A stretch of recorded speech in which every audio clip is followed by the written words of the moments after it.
Hello, everyone. You are about to hear a short summary of the film Blood Diamond. Enjoy watching. Sierra Leone, 1999. The country is raging in a civil war for the right to control diamond copies. Solomon woke up his son early in the morning. It was a whole 5 kilometers to school. But only after receiving an education, Diaz can achieve something, instead of fishing all his life, like his father. Armed rebels arrived in the village and without further ado began to shoot the local population. Solomon hid his son and ran to his wife and younger children. He helped them get out of the house, but the man himself was thrown to the ground. One boy's hand was chopped off with an axe. Solomon was supposed to be next, but the commander decided that this strong man was suitable for working on diamond copies. Having exterminated the population, the revolutionaries burned the village. The mined diamonds are used to buy weapons. Captain Poison told the slaves that the Revolutionary Front had freed them, so they should be happy. One of the captives found a small stone and hid it in his mouth. Poison took the diamond and immediately executed the man. Danny Archer takes advantage of the tense situation in the country. He supplies the militants with weapons in exchange for diamonds that a minor rebel commander wanted to cheat him at first, which is why he was almost left without grenade launchers. So he still poured out a decent handful of stones. Crossing the border into Liberia, Danny introduced himself as a journalist. He was walking with shepherds, and the border guard suspected something. Indeed, diamonds were sewn under the goat's skin. The smuggler tried to pay off, but he was captured and taken to the capital Freetown. Meanwhile, Solomon discovered a giant pink diamond Haiti that very moment. The pump broke down, the guard was distracted, and Solomon, hiding the stone between his toes, asked to go to the toilet. Poison carefully searched the robe, but did not find the diamond. Solomon wrapped it in a piece of cloth and was about to bury it, but Poison burned it anyway. Fortunately, at that moment, the base was attacked by government troops. The commander was wounded, and Solomon still managed to hide the diamond before the military arrested him. So he and Danny ended up in neighboring cells. Poison began to yell at the whole room that Solomon had hidden a giant diamond somewhere. "I'll give $1,000 to whoever rips him open and pulls out the diamond." "You're crazy. Where is your diamond? You bastards took my family." Danny was quickly pulled out of prison by his friend. The adventurer was eager to find this pink diamond and sell it to the billionaire Van de Kapp. You just need to gain Solomon's trust. Danny managed to hide one stone inside his dental crown. He got a wad of cash for it. Solomon also got a decent amount of money when he was bailed out of jail. Danny met an American, Maddie Bowen, in a bar. The woman was writing an article about African blood diamonds. What a journalist. Exactly. Get away from me. But Maddie is not going to leave me alone. She intends to put Van de Kapp behind bars. While Danny was out for a walk, his apartment was searched and smashed by a Cordell. This is the man of the Colonel, the customer to whom Danny was supposed to deliver that handful of diamonds. "This is for smashing my TV, bro.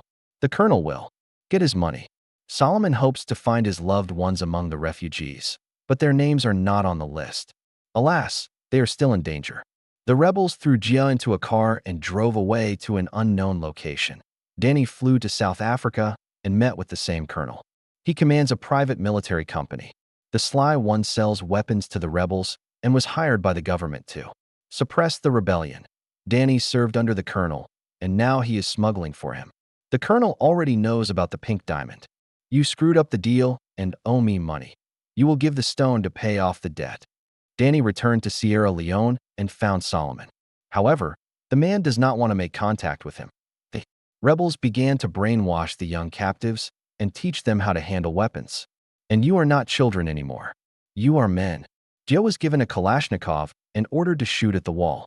He was blindfolded, and the boy did not know that.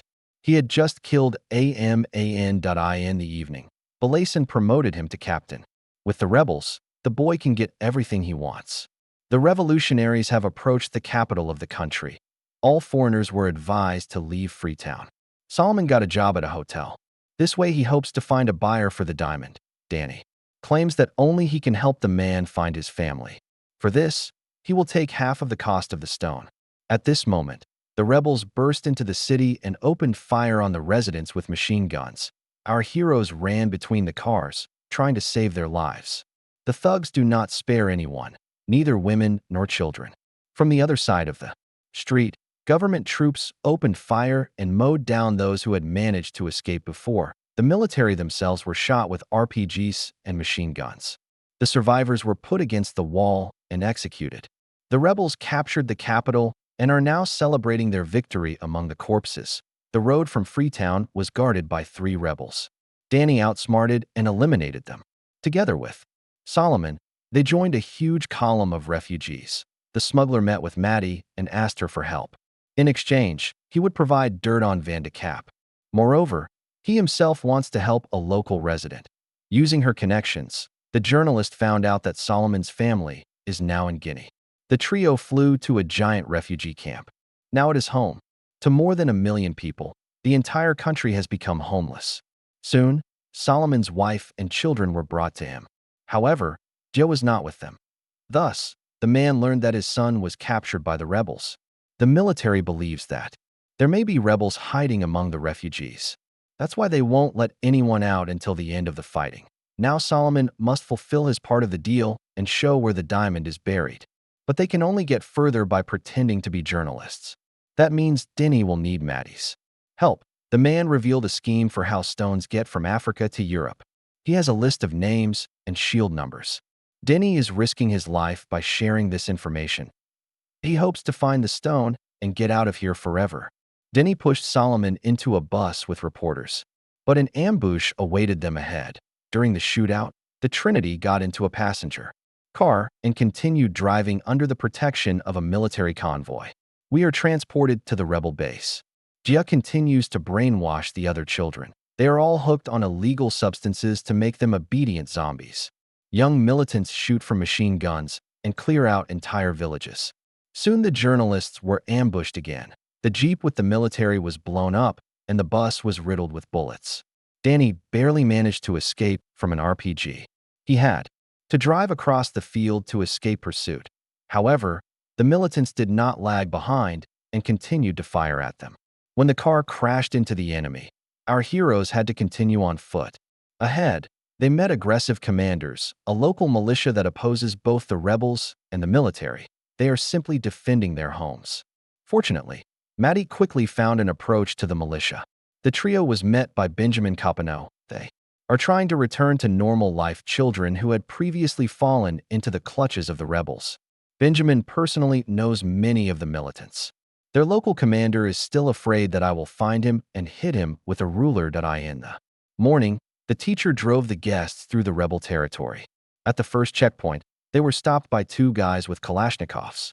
Benjamin started a conversation with them as if they were his students, but then he took a bullet. Then he pressed the gas pedal. They reached the colonel's base, where Benjamin received medical assistance. The colonel intends to destroy all living things around him, just to find this ill-fated diamond. Denny wants to protect the journalist, so he insists that she fly away from here.